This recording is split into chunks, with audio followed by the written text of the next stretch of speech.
The stars had always called to humanity. For 300 years, they had answered that call with ships and stations, with colonies and trade routes. But they had also answered with something rare in the galaxy. They had answered with peace. In the year 2847, humanity was known throughout the galactic community as a quiet species. They kept to themselves. They traded fairly. They solved problems with words instead of weapons. Many alien civilizations saw this as weakness. The Valthorian Empire saw it as an invitation. The Valthorian Empire stretched across 12,000 star systems. They had conquered and ruled for 10,000 years. Their warships darkened the skies of 100 worlds. Their soldiers had crushed rebellions on planets whose names were now forgotten.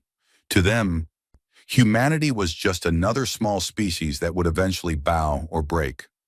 General Amara Okonkwo stood at the observation window of the diplomatic vessel Olive Branch and watched the stars blur past. She was 63 years old. Her hair had turned gray long ago, and lines marked her dark skin like the rings of an ancient tree. But her eyes remained sharp. Those eyes had once commanded fleets. Now they sought something more difficult than victory. They sought understanding. Behind her, two women studied data tablets and spoke in low voices.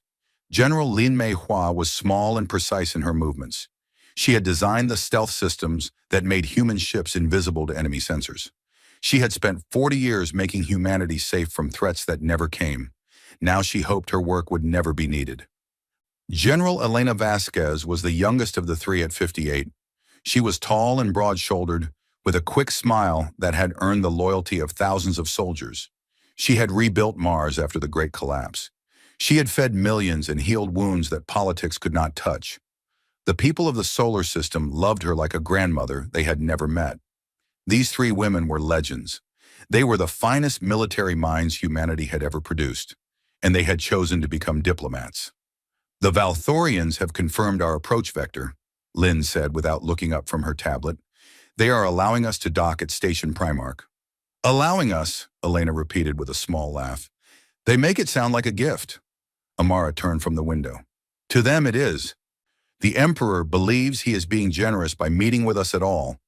His advisors told him to ignore our request entirely." "Then why did he agree?" Lynn asked. "Curiosity, arrogance, perhaps both." Amara walked to the central table where a holographic map floated in the air. The Kepler frontier glowed between the blue of human space and the red of Valthorian territory. He wants to see what kind of creatures would dare ask for equal negotiation with his empire. The Kepler frontier had been neutral territory for 50 years. Rich in minerals and strategically located, it was valuable enough to fight over. Humanity had proposed a simple solution. They would share it. The Valthorians would mine the outer systems. Humanity would mine the inner ones. Trade routes would benefit both civilizations. It was reasonable. It was fair. And Amara knew the Emperor would hate it. The Olive Branch docked at Station Primarch 3 days later. The station was a monument to Valthorian power. It was larger than most moons, bristling with weapons and buzzing with military traffic. Human vessels looked like toys beside the massive Valthorian warships. Ambassador Chen Wei met the generals at the airlock. He was a thin man with worried eyes who had spent his career trying to build bridges between species. Today, those eyes looked more worried than usual. "The Emperor has changed the meeting location," he said quietly as he walked beside Amara. "We were supposed to meet in the diplomatic wing. Now he wants us in the Grand Throne Hall." "He wants an audience," Amara understood immediately. "He wants witnesses for whatever he plans to do. Should we refuse?" Amara considered this for a moment. Behind her, Lynn and Elena exchanged glances but said nothing. They trusted her judgment. They always had. "No," Amara decided. "We came here to talk. We will talk wherever he wants us to talk, but keep the ship ready." The Grand Throne Hall was exactly what its name suggested. It was a vast chamber of black stone and golden light. Pillars rose like the bones of giants. Banners displayed the conquests of 10,000 years. And at the far end, on a throne carved from a single asteroid, sat Emperor Zaltharon IX. He was impressive in the way that predators are impressive. His scales shimmered between purple and black. His eyes were yellow and cold. 4 arms rested on the throne's handles, each ending in claws that could tear through metal. He had ruled for 300 years and intended to rule for 300 more. Hundreds of Valthorian nobles filled the hall. They watched the humans approach with expressions ranging from curiosity to contempt. Imperial guards lined the walls, their weapons openly displayed. The three generals walked without fear. They had faced death before. They had sent others to die. This was just another room full of danger, and they had spent their lives in such rooms. Humans, the Emperor spoke the word like it tasted bad. You come to my station, you ask for my territory, you speak of sharing as if you were my equals. He leaned forward on his throne. Tell me why I should not simply take what I want. Amara stepped forward. Her voice was calm and clear. Because taking requires effort, Your Majesty. Sharing requires only wisdom. The Kepler frontier is large enough for both our peoples. War would cost you ships and soldiers. Peace would cost you nothing.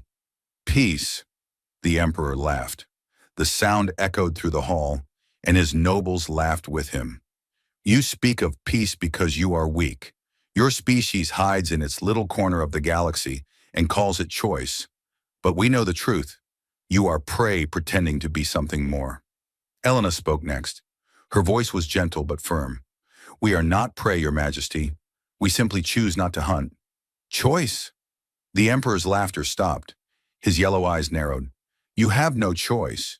You have only the illusion of it.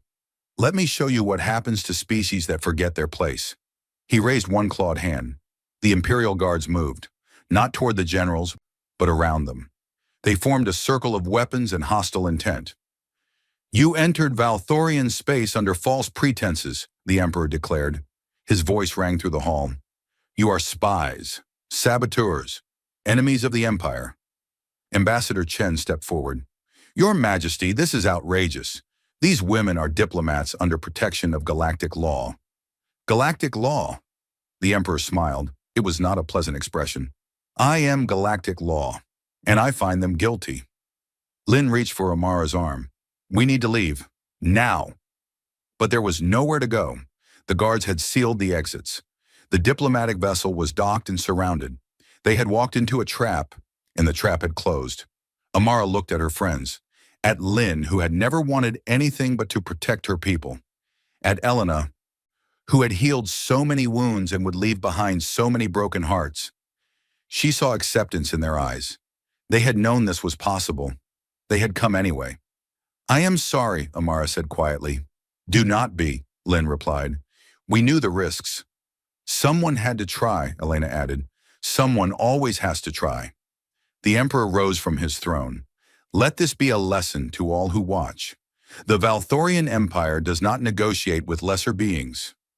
The Valthorian Empire does not share, and those who forget this truth will be reminded. He gave a signal. The guards raised their weapons. In the last moment, General Amara Okonkwo looked directly into the recording devices that broadcast the scene across the galaxy. She wanted humanity to see. She wanted them to remember. We came in peace, she said clearly. Remember that we came in peace. The weapons fired. 3 of humanity's greatest heroes fell. The Emperor returned to his throne with satisfaction on his face. His nobles cheered. His guards stood at attention. He had taught the galaxy a lesson. He believed the lesson was about Valthorian power. He was wrong. On Earth, in a bunker buried deep beneath the Himalayan mountains, a group of elderly admirals and generals watched the execution in silence. Their faces showed no shock. They had known Amara and Lin and Elena. They had trained with them, fought beside them, loved them as comrades love each other. Admiral James Okonkwo stood at the center of the group. He was 91 years old. His daughter had just died in front of his eyes. His hands did not shake. His voice did not waver. He turned to face his colleagues. Men and women who had spent their lives preparing for a war they hoped would never come. They had built in secret. They had planned in silence. They had prayed that humanity's peaceful face would be enough. Open the vaults, Admiral Okonkwo said. The words hung in the air. Everyone understood what they meant. For 200 years, humanity had hidden its true strength. For 200 years, they had chosen peace. Now the choice was over. The Emperor had killed 3 women who believed in peace. He was about to meet the warriors they had left behind. Deep beneath the earth, machines that had slept for centuries began to wake. In hidden shipyards scattered across human space, crews received orders that changed everything. And in 1,000 military installations, soldiers opened their eyes and reached for weapons that had waited too long for war. The galaxy had no idea what was coming, but it would learn. Soon, everyone would learn. The execution broadcast spread across the galaxy like a disease. Every species with access to galactic communications watched the 3 human women die. Most felt pity, some felt satisfaction, a few felt fear, but nobody expected what came next. Emperor Zal sat in his private chambers and enjoyed the reactions. Reports came from every corner of his empire. His subjects were celebrating. His enemies were trembling. Other galactic powers were sending cautious messages of support, careful not to offend the mightiest civilization in known space. The humans have recalled their ambassador, his chief advisor reported. All human vessels are withdrawing from our space. Of course they are. The emperor examined a glass of rare wine. They run, it is what prey does. Should we pursue? Why bother? They have nothing we want. Let them hide in their little corner and remember this lesson. Perhaps in a century, they will be ready to offer proper tribute. The advisor bowed and left. The emperor returned to his wine.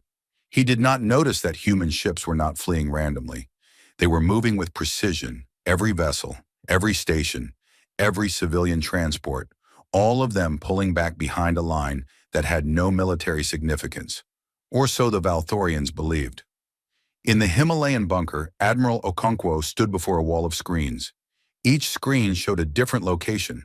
Shipyards hidden in asteroid belts, weapons platforms buried in dead moons, training facilities carved into the ice of frozen worlds. All of them had one thing in common. They were waking up.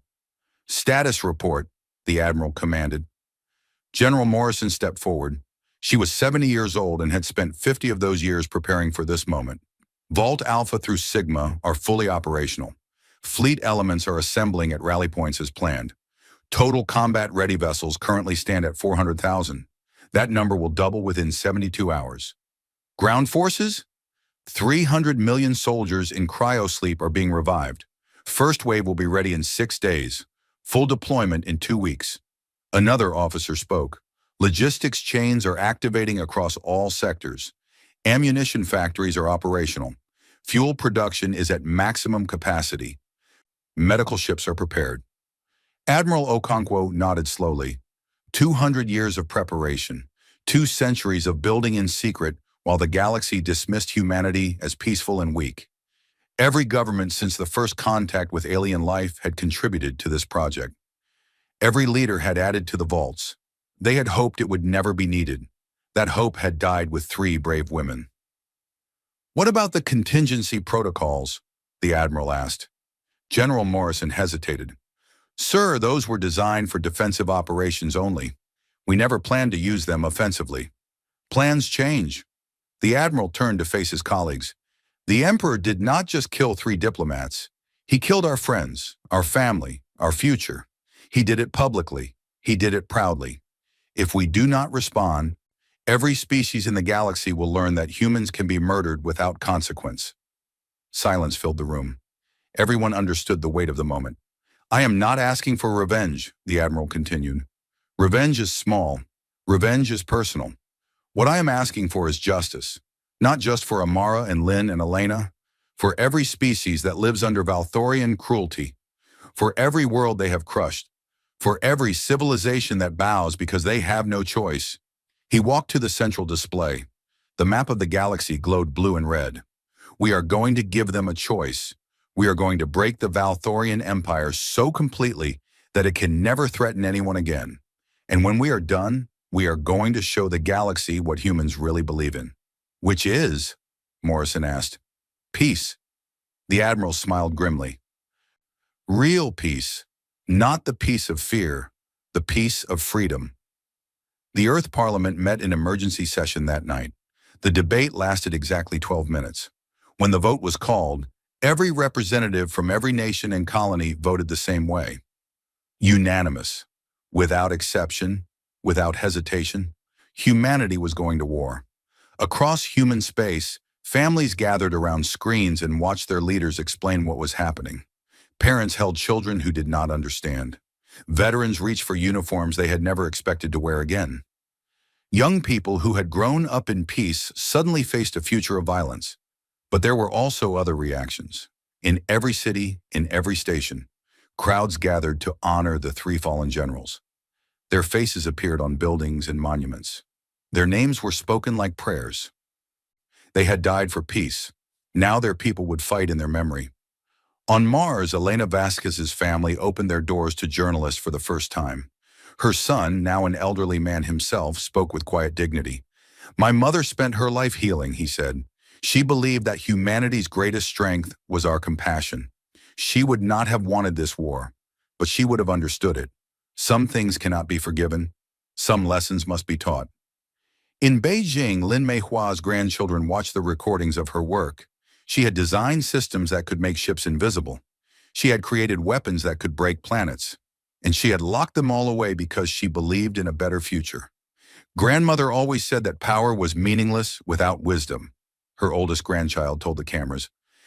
"She had the power to make humanity the most dangerous species in the galaxy. She chose not to use it. The Emperor took that choice away." And in Lagos, Amara Okonkwo's extended family gathered in the home where she had grown up. Her father, Admiral Okonkwo, was not there. He was preparing for war. But her sisters were there, her cousins, her nieces and nephews. They shared stories about a woman who had wanted nothing more than understanding between species. "She used to say that war was easy," her youngest sister remembered. "Any fool can destroy. It takes courage to build. It takes strength to forgive." She went to the Valthorians because she believed that even empires could learn. She was wrong about them, but she was not wrong about us.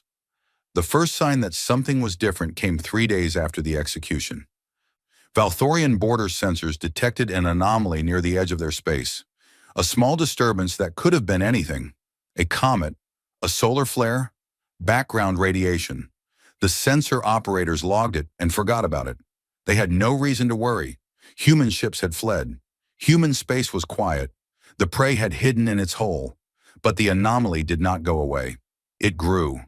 More disturbances appeared. Then more. Then hundreds. Then thousands. Admiral Varkeith was commanding the border station when the alerts began.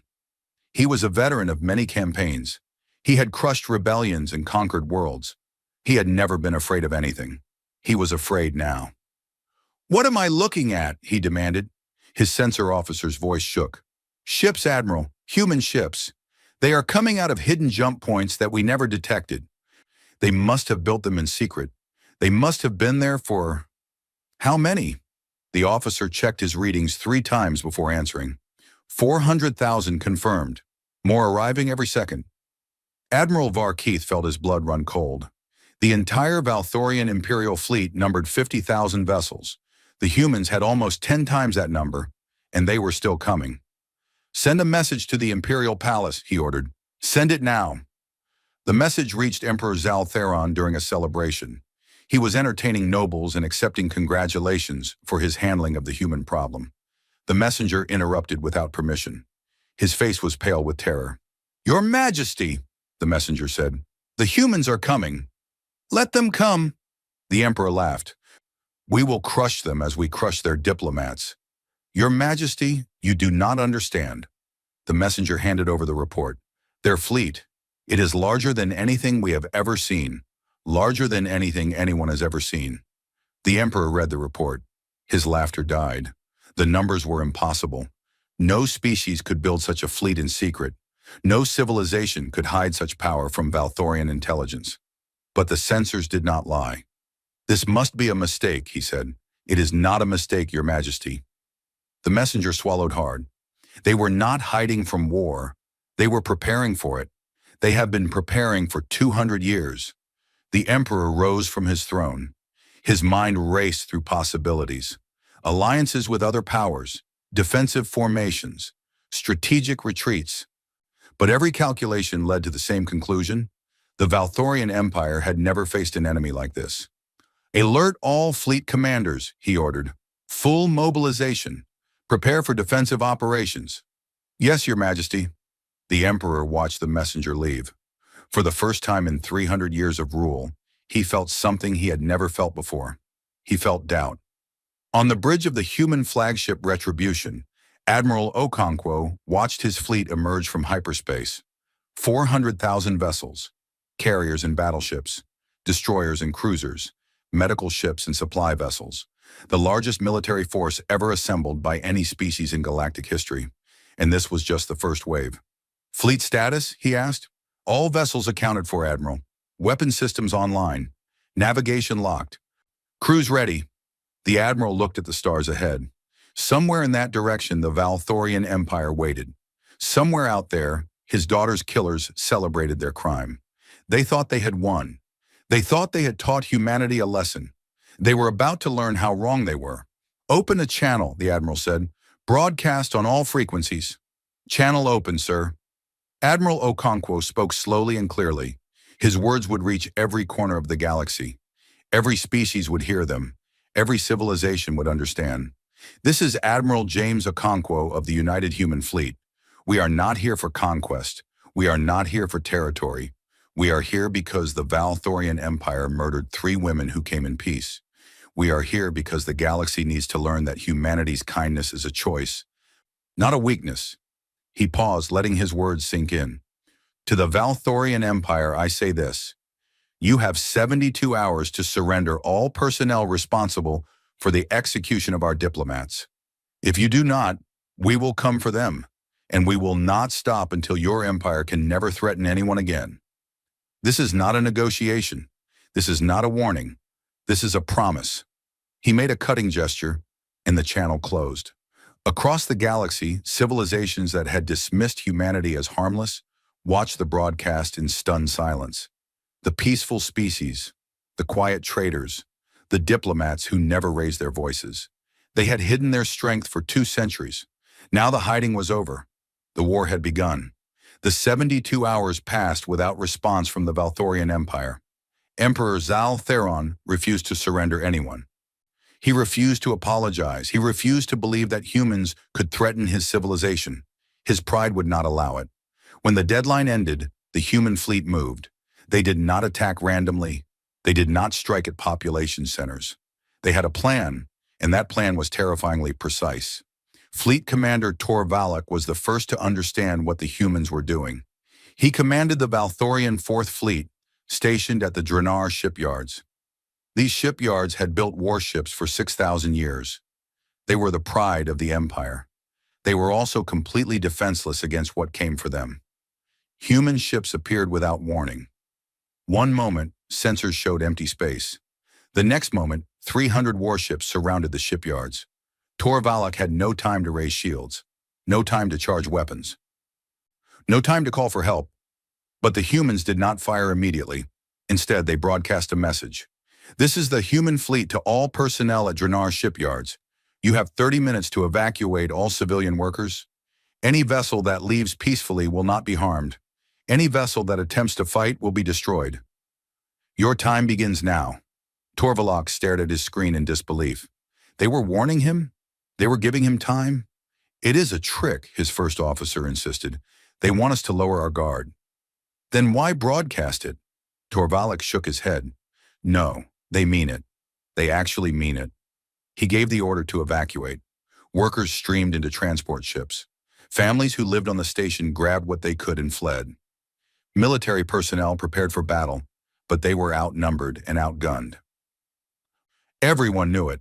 Exactly 30 minutes after the warning, the human fleet opened fire. The Draenor shipyards, which had stood for 6 millennia, ceased to exist in 7 minutes. Every dock was destroyed. Every construction bay was vaporized. Every warship still in production was reduced to floating debris. When the last explosion faded, there was nothing left but twisted metal and silence. But the evacuated transports were untouched. Every civilian ship that had fled reached safety.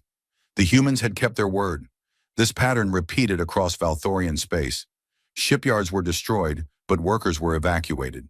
Military bases were annihilated, but nearby civilian stations were protected. Weapons factories were erased from existence, but the schools and hospitals a few kilometers away remained standing. The Valthorian military could not understand it. War was supposed to be brutal. War was supposed to be cruel. Every civilization in the galaxy knew that victory came from crushing your enemy completely. But the humans refused to play by those rules. General Kethmar was a veteran of 30 campaigns. He had destroyed entire civilizations. He had burned cities and enslaved populations. He was one of the most feared commanders in Valthorian history, and he was losing. "They fight like nothing I have ever seen," he reported to the Imperial Palace. "Their tactics change constantly. Their technology is beyond our estimates. Their soldiers show no fear and ask for no mercy. But they do not kill civilians.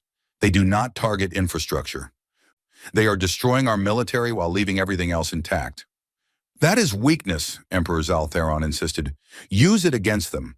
Put civilians in military installations. They will not dare to attack." "We tried, Your Majesty. They detected our deception and evacuated the civilians themselves. They sent rescue teams into our own bases to remove the people we were using as shields. Then they destroyed the bases anyway." The Emperor's scales darkened with anger. "Then what do you suggest?" "I suggest we sue for peace while we still have something to negotiate with." "Never." General Kethmar bowed his head. He had served the Empire for 300 years. He had never questioned his emperor, but he was beginning to wonder if that loyalty was misplaced. As the weeks passed, the human strategy became clear to everyone. They were not trying to conquer the Valthorian Empire. They were neutering it. They were removing its ability to wage war permanently.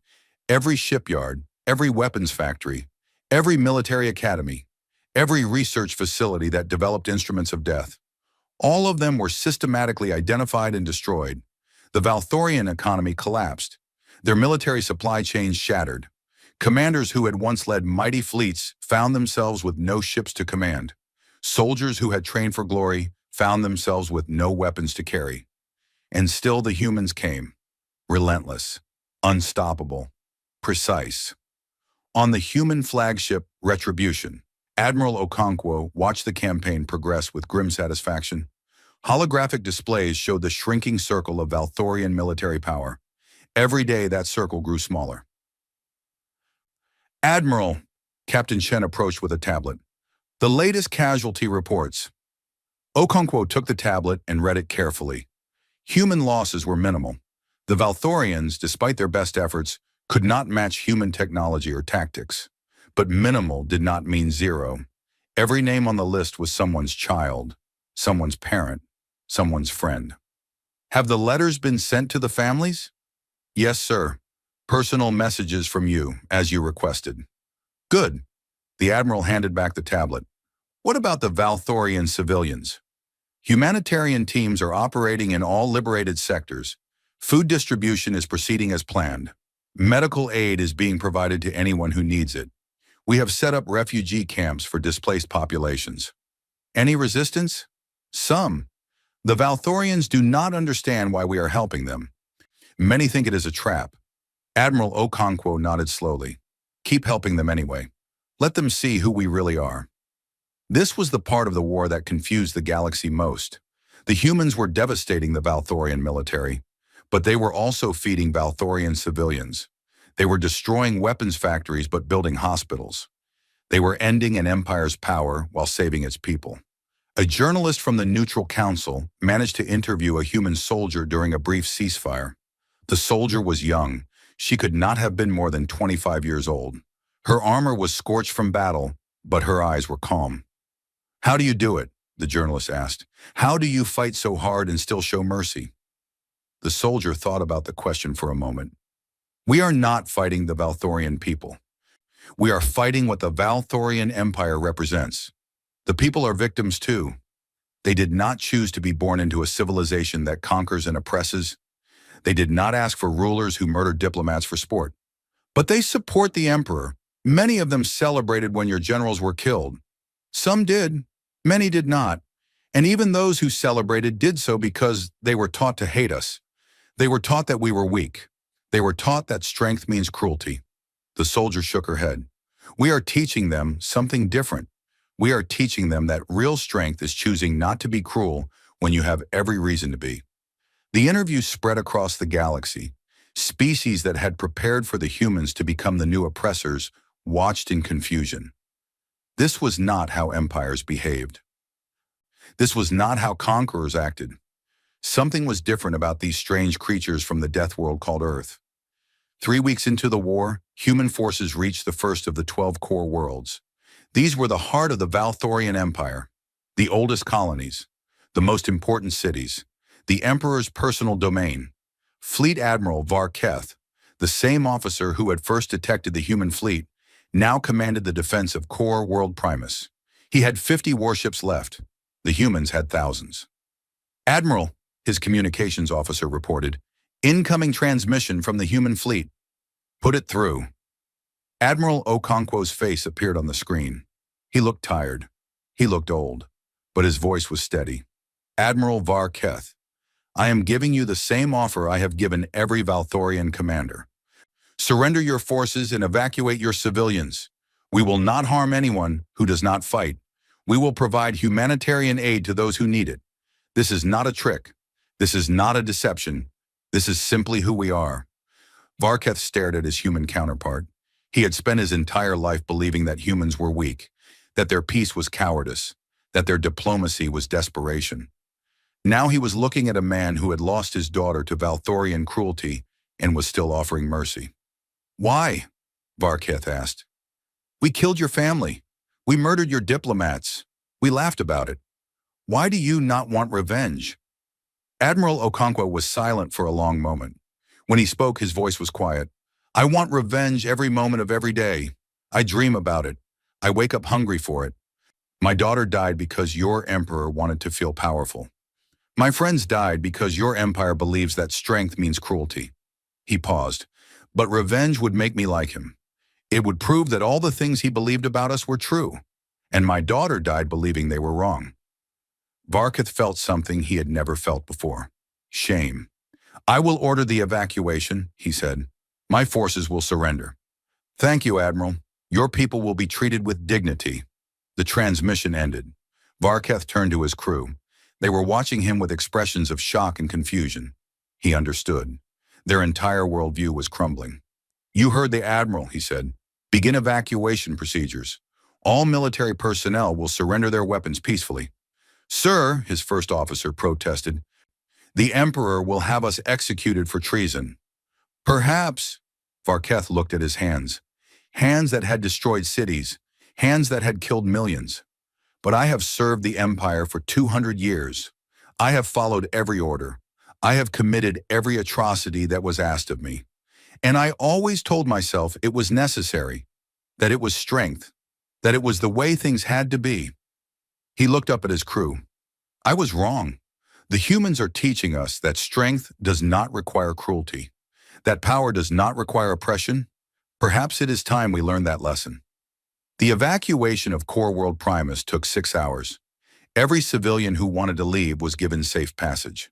Every soldier who surrendered was treated as a prisoner of war, not an enemy to be destroyed. When it was over, human forces destroyed every military installation on the planet, every weapon, every warship, every factory that could build instruments of death. But the cities remained standing. The hospitals kept running. The children kept going to school. The Valthorian Empire was dying, but its people would survive. Admiral Okonkwo stood on the bridge of his flagship and watched Core World Primus shrink in the view screen. 1 down, 11 to go. "Admiral," Captain Chen approached. "Message from Earth. The Parliament wants to know our timeline. Tell them we will be done within 2 months.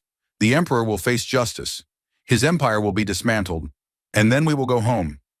And after that," Admiral Okonkwo thought about his daughter, about her smile, about her dreams, about everything she had believed in. "After that, we rebuild what they tried to destroy. We prove that peace is possible. We show the galaxy that humans remember those who wronged us, but we do not become them." He turned away from the view screen. "Send the fleet to the next core world and remind everyone why we are here, not for revenge, for justice." The fleet moved forward. The campaign continued. And somewhere in the galaxy, species that had lived in fear of the Valthorian Empire began to hope that change was possible. The humans were coming, and unlike every conqueror before them, they were coming to set the galaxy free. The Valthorian Empire had stood for 10,000 years. It had conquered 100 species. It had crushed rebellions on 1,000 worlds. No enemy had ever reached the core worlds. No force had ever threatened the imperial throne, until now. Emperor Zaltharan watched the reports with growing fury. Core world after core world fell to the human advance. His fleets were scattered. His armies were broken. His generals, the ones who still lived, were either surrendering or disappearing. The greatest empire in galactic history was crumbling like sand. Your Majesty, Grand Admiral Thexkor spoke carefully. He was the highest-ranking military officer, still loyal to the Emperor. We must consider negotiation. Negotiation? The Emperor's voice was deadly quiet. You want me to beg for peace from animals? Not beg, Your Majesty. Negotiate. The humans have made their demands clear. Surrender those responsible for the diplomatic execution. Accept demilitarization. Face an international tribunal. If we agree now, we can preserve something. I would rather burn than kneel to lesser beings. Thexkor closed his eyes. He had served the Empire for his entire life. He had believed in its glory. He had committed terrible acts in its name. Now he was watching it die because one ruler's pride was greater than his wisdom. Then we will burn, Your Majesty, but the galaxy will remember that we chose death over admitting we were wrong. The Emperor dismissed him with a wave. Thexkor bowed and left. He knew what was coming. He had seen it in the eyes of the other military leaders. They were tired. They were beaten. And they were beginning to question whether the Emperor deserved their loyalty. 3 days later, the coup began. General Kethmar led it. He had been the Empire's most feared commander. He had destroyed civilizations without mercy. But he had also watched the humans offer compassion to the same people he had taught to expect only cruelty. Something had broken inside him. Something had been rebuilt. The Emperor has led us to ruin, Kethmar announced to his troops. He murdered diplomats for sport. He started a war we cannot win. He has destroyed everything our ancestors built because he refused to admit that other species might be our equals. His soldiers listened in stunned silence. These were warriors who had been taught from birth that the Emperor was sacred, that questioning him was treason, that loyalty was the highest virtue. I am not asking you to betray the Empire, Kethmar continued. I am asking you to save it. The humans do not want to destroy our people. They want to destroy our ability to threaten them. If we remove the Emperor and accept their terms, our children will live. Our civilization will survive. We will have a future. Half his forces followed him. The other half remained loyal to the throne. Civil war erupted on 3 core worlds simultaneously. Valthorians killed Valthorians, while human forces watched from orbit, waiting to see which side would emerge. On the human flagship Retribution, Admiral Okonkwo monitored the situation with a heavy heart. He had not wanted this. He had hoped the Emperor would see reason. He had hoped the Valthorians would find their own path to peace. Admiral, Captain Chen reported, General Kethmar is requesting communication. Put him through. Kethmar's face appeared on the screen. He looked exhausted. His uniform was torn, but his eyes were clear. Admiral Okonkwo, I am offering the unconditional surrender of all forces under my command. We accept your terms. We will deliver the Emperor and all officials responsible for the diplomatic murders. We ask only that you help us end this civil war before more of our people die. Admiral Okonkwo studied the Valthorian general. This was a being who had destroyed entire species, who had ordered massacres, who had built his career on cruelty and conquest. And yet here he was, asking for help. Why? The Admiral asked. Why turn against everything you believed? Kethmar was silent for a moment.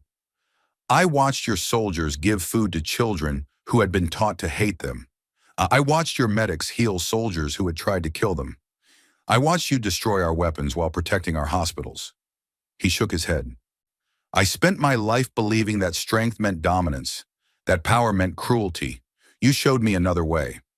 We are not saints, General. We have done terrible things in this war. Yes, but you did not have to show mercy. You did not have to feed our civilians. You did not have to treat our prisoners with dignity. You chose to do these things. That choice changed everything. Admiral Okonkwo made his decision. We will help you in the civil war, but the emperor must face trial.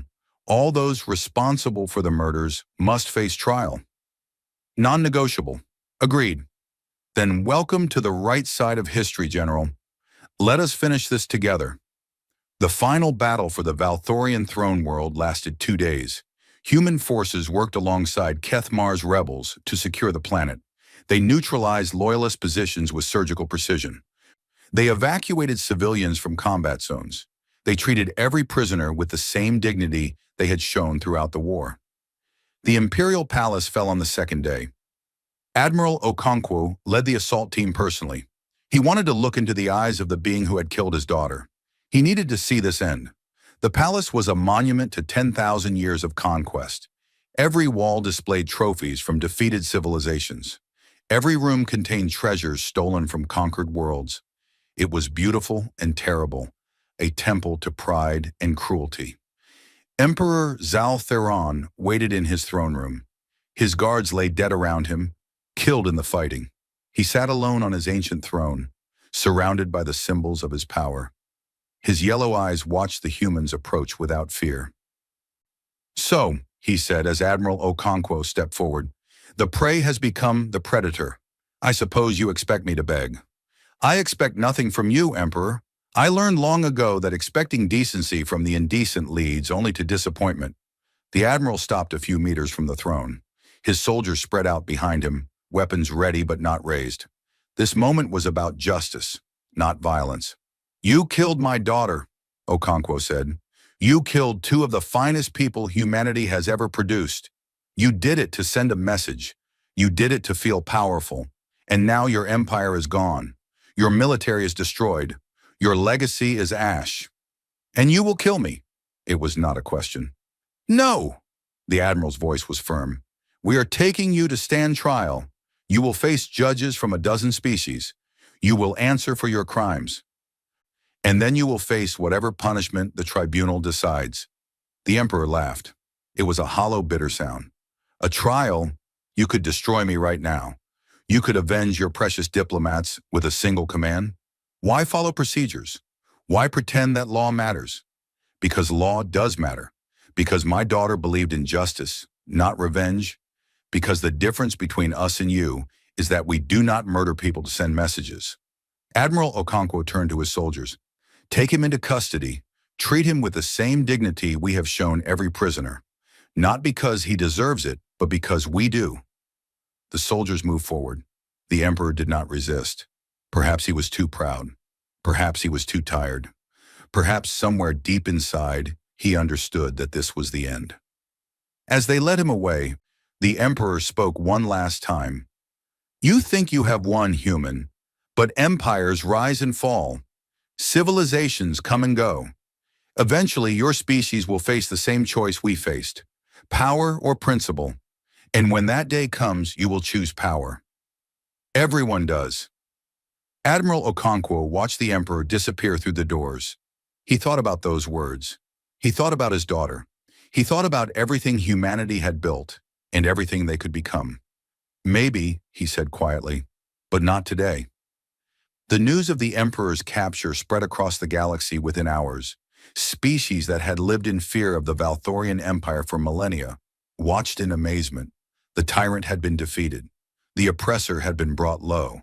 And the humans, strange and unpredictable as they were, had done what no one else could do. But the real shock came in the days that followed.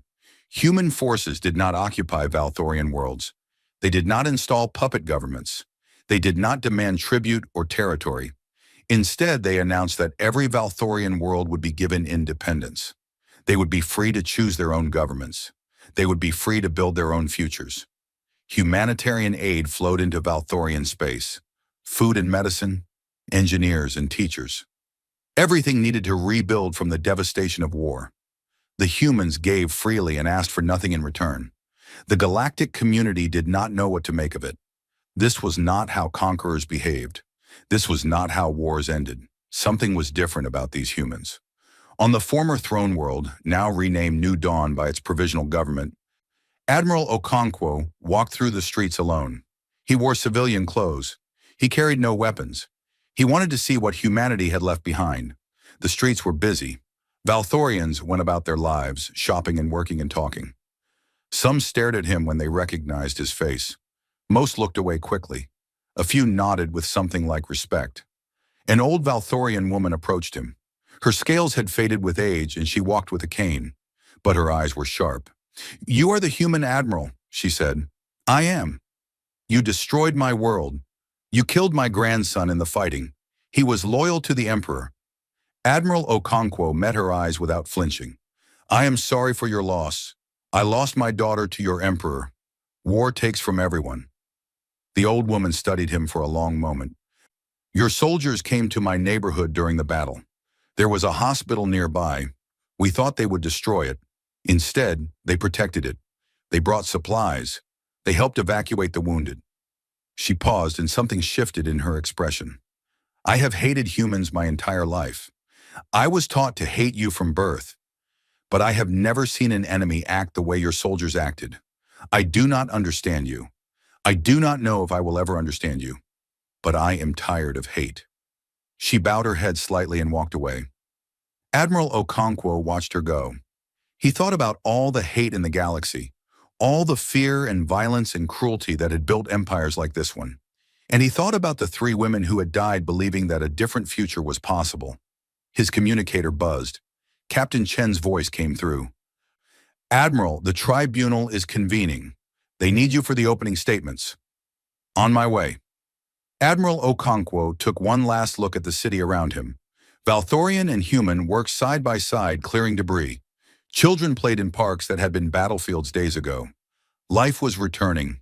His daughter would have loved this. She would have seen it as proof that her sacrifice meant something. That peace was possible even after war. That enemies could become something else. He walked toward the tribunal building. The trial would begin soon. The Emperor would answer for his crimes, and humanity would show the galaxy that justice did not require cruelty. The war was ending, but the real work was just beginning. The tribunal lasted 47 days. Witnesses from 100 worlds testified. Evidence was presented. Arguments were made. Emperor Zaltharon sat through every session, silent and proud, refusing to defend himself or express regret. The verdict surprised no one. Guilty on all charges: war crimes, crimes against sentient beings, murder of diplomatic personnel, genocide. The list went on for pages. The punishment was life imprisonment on a secured asteroid facility. He would spend his remaining centuries alone, watching the galaxy he had terrorized learn to live without fear. Some wanted execution. Many species argued that death was the only appropriate punishment for such crimes. But the human delegation opposed it. Admiral Okonkwo spoke for them at the sentencing hearing. "Death is easy," he said. "Death is quick. Death is exactly what the Emperor believed in. He killed because it was simple. He destroyed because it was efficient. If we execute him, we become what he was. We prove that his way of thinking was right." He looked at the assembled representatives from across the galaxy. "Let him live. Let him watch as everything he built is replaced with something better. Let him see that the galaxy does not need fear to function. Let him understand that his entire life was based on a lie. That is justice. That is what my daughter would have wanted." The tribunal agreed. Emperor Zaltharon was taken away. He did not speak. He did not resist. Perhaps he was waiting for rescue that would never come. Perhaps he simply had nothing left to say. With the trial complete, the human fleet began its withdrawal. Ship by ship, they departed from Valthorian space. They took nothing. They claimed nothing. They left behind only the help they had given and the changes they had inspired. The galaxy watched in disbelief. Every species knew the pattern. You conquered, you occupied, you exploited. That was how power worked. That was how it had always worked. The humans did something different. On Earth, the returning soldiers received heroes' welcomes, parades and ceremonies, speeches and monuments. But the celebrations were muted. Everyone knew the cost. Everyone remembered the 3 women who had died to make this war necessary. Admiral Okonkwo declined all invitations to celebrate. Instead, he traveled to the memorial that had been built on the site where the executions took place. The planet was now independent. governed by Valthorians who had chosen a new path. They had invited him to see what they had created. The memorial was simple: 3 pillars of white stone, each bearing the name and face of a fallen general. Around them, a garden of flowers from both Earth and Valthorian worlds grew together. Humans and Valthorians tended the garden side by side. Admiral Okonkwo stood before the pillar that bore his daughter's face. Amara Okonkwo, general, diplomat, dreamer. The words carved beneath her image were taken from her final message. We came in peace. Remember that we came in peace. He stood there for a long time. He thought about her childhood, her first steps, her first words, the way she had laughed when she was happy, the way she had cried when she saw injustice. He thought about the woman she had become, the lives she had touched, the future she had believed in. I did what I could, he said quietly. I hope it was enough. A voice spoke behind him. It was more than enough. He turned. A young Valthorian woman stood there. She wore civilian clothes and carried a small child in her arms. Her eyes were wet with tears. My grandfather served under Emperor Zaltheron, she said. He was one of the guards who carried out the execution. He killed your daughter. Admiral Okonkwo felt his heart clench. For a moment, all the anger he had buried came rushing back. All the grief, all the hatred. The young woman continued. He died in the Civil War, fighting against the emperor he had served. He left a message for me. He said he had done terrible things. He said he had been taught that cruelty was strength. He said he was wrong. She stepped closer. The child in her arms looked at the admiral with curious eyes. He asked me to find you, to tell you that he was sorry, that he understood too late what your daughter was trying to do, that he wished he had listened instead of following orders. The admiral looked at the child, innocent, unknowing, born into a galaxy that was changing because 3 women had died and 1 old man had chosen justice over revenge. What is the child's name? He asked. Amara. The young woman smiled through her tears. I named her after your daughter. I want her to grow up knowing that peace is possible, that enemies can become friends, that the old ways do not have to be our ways. Admiral Okonkwo felt something break inside him, something that had been holding him together through all the months of war and loss and grief. He wept. For the first time since his daughter died, he allowed himself to weep. The young woman waited quietly. The child reached out a small hand toward him. He took it gently. Your daughter is beautiful, he said. I hope she has a long and happy life. She will, because of what you did, because of what your people showed us. They stood together in the garden, human and Valthorian, old enemies finding their way towards something new. Around them, flowers from 2 worlds bloomed in the same soil. 6 months later, a new diplomatic mission launched from Earth. Their destination was a newly contacted species on the far side of the galaxy. The mission was led by young officers who had joined the diplomatic corps because of the 3 fallen generals. They believed what Amara and Lynn and Elena had believed. That peace was possible. That understanding was worth dying for. The ceremony before departure was held at the Earth Memorial for the 3 generals. Thousands attended. Veterans of the Valthorian War stood beside civilians who had never known conflict. Children too young to remember the executions listened to stories of women they would never meet. Admiral Okonkwo, now retired, gave the farewell speech. He was 100 years old. His hands shook. His voice was soft, but his words carried across the silent crowd. 3 years ago, we lost 3 remarkable women. They went to an enemy with open hands and were murdered for their trust. We responded with war. We broke an empire. We freed 100 worlds. And then we did something that surprised everyone, including ourselves. He paused, looking out at the faces before him. We went home. We did not become what we destroyed. We did not take what we had won. We proved that humanity's strength was never in our weapons or our ships. It was in our choice to use them only when we must and to put them away when we can. He turned to face the young diplomats who would carry humanity's message to the stars. You are going to meet beings who have never heard of Earth. They do not know about the Valthorian War. They do not know what we are capable of. You will decide how they see us. You will choose what story they hear. His eyes found the portraits of the 3 generals that hung above the ceremony. Make them proud. Show the galaxy who we really are. And remember that the most dangerous warriors are those who hate war the most. Because when we fight for something worth fighting for. And when we win, we prove that winning does not require becoming monsters. The diplomats boarded their ship. The engines powered up. The vessel rose into the sky and disappeared among the stars. Another mission of peace. Another chance to prove that the galaxy could be better.